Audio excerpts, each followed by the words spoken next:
سلام دوستان، میخوام با شما طرز استفاده بردن برنامه اکسل رو آموزانم.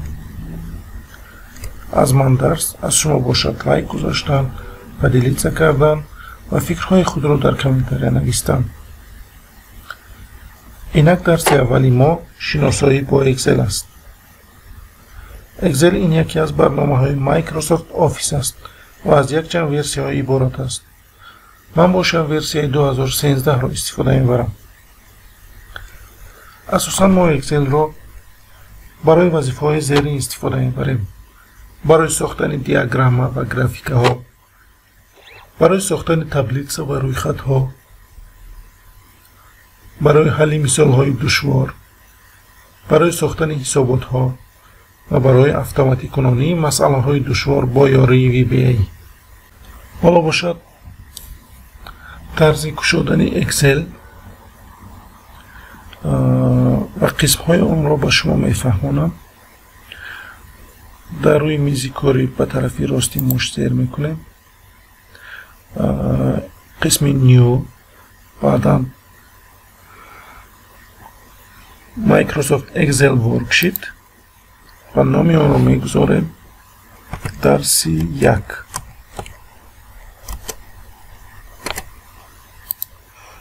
یا اینکه قسم دومی گشودن آن، طرز دومی گشودن آن با استارت یا اینکه پوسک. از اینجا انتخاب میکنیم اکسل 2013. دوباره زیر میکنیم. این قسم رو پانل بستر و دوست میگویند. در اینجا په умолчанию بود сохранить یک قدم به قفا و یک قدم به پیش. ما اینجا میتوانیم باز دبایت کنیم یکم فونکسیون یکم تکمچه های نو رو. من دبایت کردم اوپن و ایمیل رو، یا اینکه یکم چیز دیگر دبایت میکنیم. اینی ها کویک پرینت مثلا برای زودتر پیچت کردم. این قسم باشد строка заголовка است. در اینجا نام اکسلی ما نوشته شده است. این قسم باشد кнопки управления окно. در اینجا свернуть, развернуть یا اینکه закрыть یعنی محکم کردن. این قسم لنتا است. برای محکم کردن لنتا این تکمچه رو زیر میکنیم. برای گشودن آن دوبار با یکی از این فونکسیون رو زیر میکنیم با این سرلوحه ها. این قسم رو میگویند ستون. اینش باشد سطر.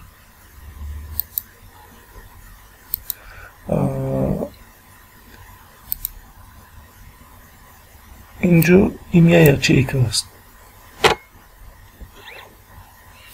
اما اینها یچیک میگویند. در اینجا نامشون میبراید، یعنی در کجا ایستادن آن. D7 یا اینکه H4.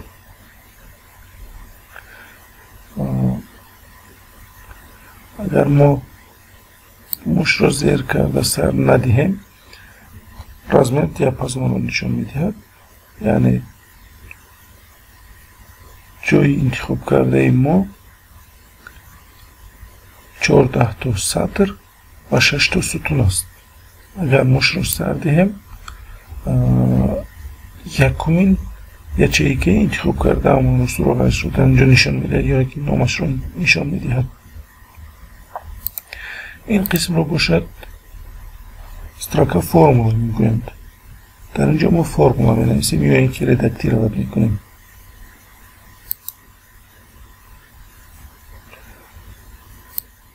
اینجا رو باشد رابطه область میگوییم. همه کارهای ما رو در اینجا میکنیم.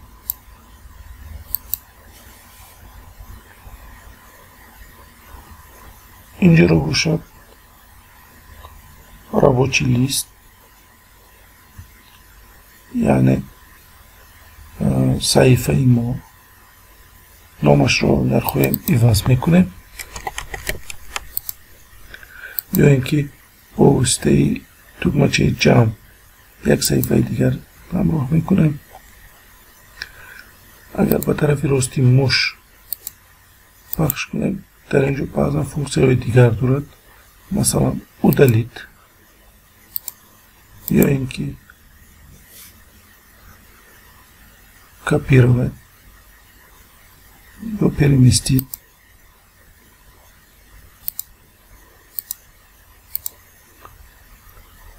یا اینکه پریمینوید اون چیز بنویسیم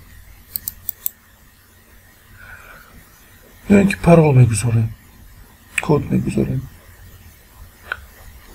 یا رنگش رو عوض میکنیم، مثلا زرد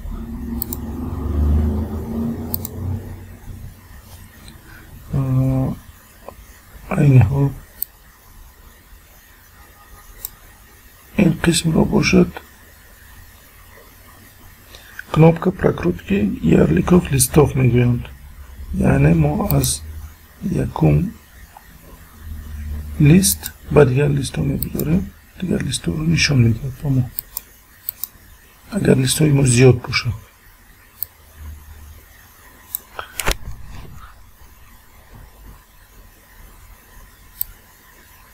این رو горизонтальная полоса прокрутки میگویند.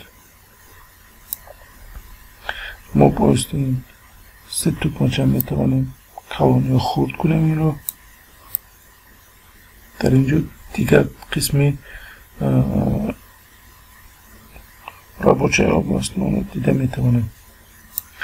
اینش رو باشد ورتیکالная полоса прокрутки میگویند. این قسم кнопка просмотра страницы.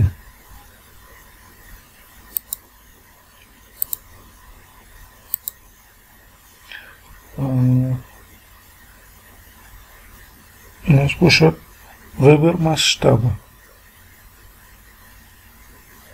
مثلا ما کلانتر میکنیم